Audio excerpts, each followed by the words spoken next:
यमलोक जाने का रास्ता और क्या क्या होता है इस यात्रा में, आइए जानते हैं। सनातन धर्म में परलोक, स्वर्ग, नर्क, यमलोक की मान्यताएं हैं। इन लोकों का वर्णन हिंदू धर्म ग्रंथों में भी मिलता है। गरुड़ पुराण में यमलोक का विस्तार से वर्णन किया गया है। साथ ही जीवात्मा की यात्रा के बारे में बताया गया है। यहाँ जाने कैसा है यमलोक जाने का रास्ता और क्या क्या होता है इस यात्रा में। स्वर्ग और नर्क की मान्यता। ऐसा माना जाता है कर्मों के आधार पर यह निर्णय होता है कि कौन स्वर्ग जाएगा और कौन नर्क।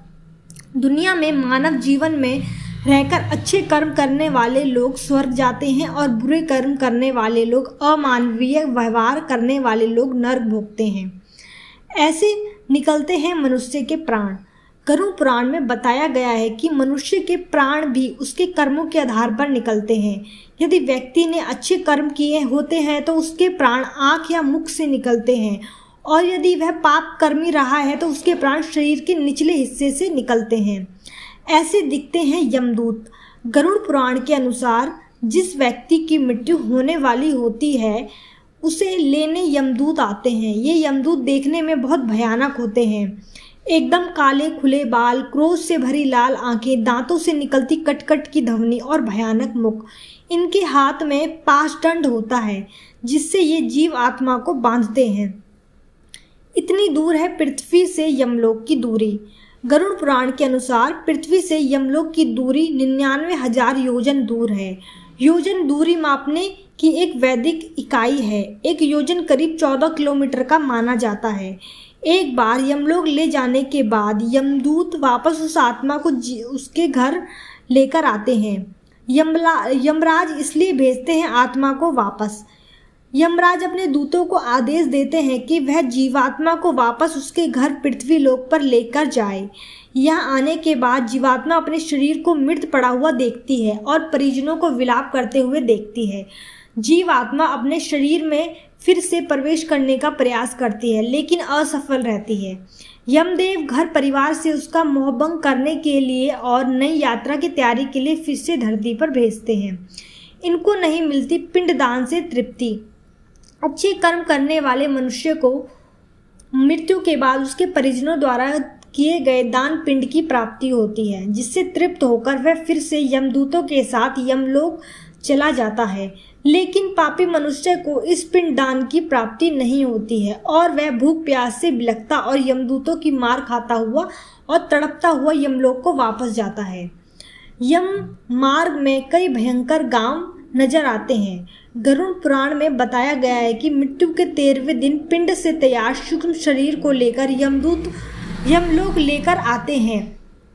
इस मार्ग में कई गांव हैं जिसमें पाप कर्म करने वाले को अनेक प्रकार के कष्ट भोगने पड़ते हैं। मार्ग में कई सूर्य एक साथ चमकते नजर आते हैं जिससे जीव आत्मा का शरीर चलने लगता है। इस मार्ग में तलवार के समान पत्तों वाले वृक्ष और खाई है जिसमें कष्ट भोगता हुआ जीवात्मा यम के दरबार में पहुंचता है। गरुड़ पुराण का सनातन हिंदू धर्म में विशेष महत्व है। इसमें विशेषकर जन्म, जीवन, मृत्यु और मृत्यु के बाद में घटनाओं के बारे में विस्तार पूर्वक बताया गया है। गरुड़ पुराण को भगवान विष्णु का स्वरूप माना जाता है क्योंकि इसमें विष्णु जी के 24 स्वरूपों का भी वर्णन मिलता है। गरुड़ पुराण ग्रंथ में भगवान विष्णु अपने प्रिय वाहन पक्षीराज गरुड़ देव के माध्यम से मनुष्य को मोक्ष प्राप्ति का मार्ग बताते हैं। साथ ही इसमें बताया गया है कि मृत्यु पश्चात कर्मों के अनुसार किन परिस्थितियों से गुजरना पड़ता है। यमलोक मार्ग में आत्मा का होता है इन दो नदियों से सामना। गरुड़ पुराण में ग्रंथ में यमलोक का मार्ग का भी जिक्र किया गया है। इसमें बताया गया है कि मृत्यु के बाद आत्मा यमपुरी जाती है।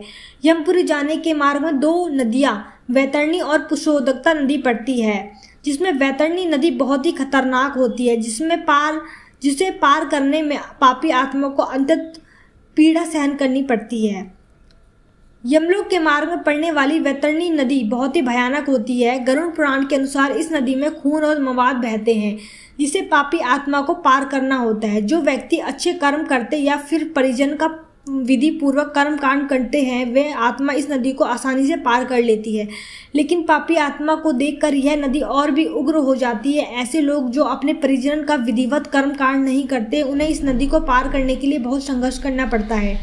हालांकि इस नदी को पार करने के लिए नाव भी होती है, लेकिन नाव को प्रेत आत्माएं चलाती हैं, जो कि आत्मा से उनके पुण्य कर्म पूछते हैं। जो आत्माएं जीवन में पुण्य कर्म करती है या फिर जिनके परिजन गाय का दान करते हैं, उन्हें प्रेत नाव में बिठाकर नदी को पार कराते हैं। लेकिन जिनके पास जीवन में किए दान पुण्य का कोई लेखा जोखा नहीं होता, उनकी नाक में कांटा फंसाकर यमदूत उन्हें खींचते हुए नदी के ऊपर से लेके जाते हैं।